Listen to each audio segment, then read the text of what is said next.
1 in 4 women will suffer the devastation of pregnancy or baby loss.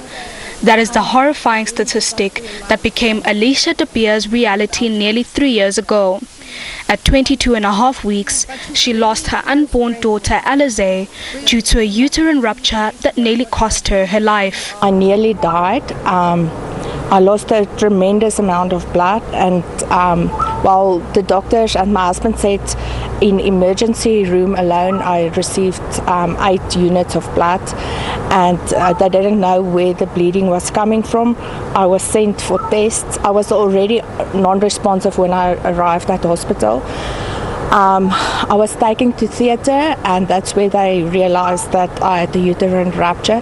By the time I was taken to theatre, the baby didn't have a heartbeat anymore. Due to the severity of her condition at the time, De Beer had to undergo an emergency operation to remove her uterus. In addition to that trauma, she learned that the baby was discarded as medical waste, which deprived the family of a burial or cremation ceremony. De Beer says the months following the incident were agonizing. It's very difficult to go through a loss. I mean, it's a part of you that are gone. And I always tell people, when I went to bed that evening, she was still in my tummy, she was still safe. And when I woke up, she was torn away from me. So it's not easy. It was very difficult. And I did stuff on my own. I went to see counselors, I went to see the trauma counselor, and someone said to me, how many times do you still want to go to a counselor? You're supposed to be over this now, because she wasn't a living being. It wasn't like your mom that died. And I said I will keep on going for counseling until I feel better. De Beer learned of the Empty Womb support group a year after her loss.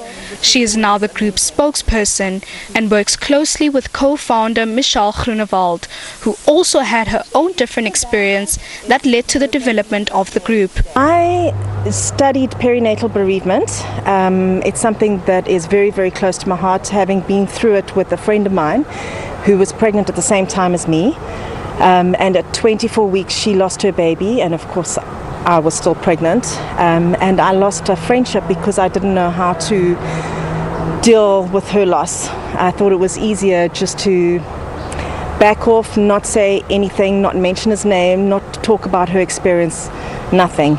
She subsequently has emigrated, but it's always played on my mind, and that's why I actually studied it. We began in October 2018, so Empty Wombs, House of Fertility all began 2018, and we had our first group in November 2018. So we've been going for 3 years now.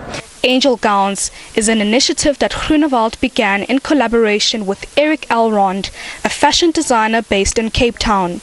Brides donate their wedding dresses, which are couriered and repurposed into burial gowns and suits for late infants. What we are doing is helping families to lay their babies to rest with dignity and respect.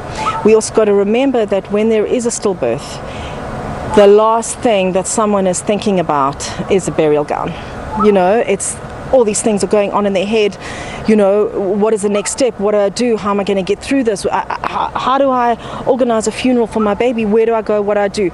So if we can help just with one aspect of that by providing the little burial gown, we're very happy to do so.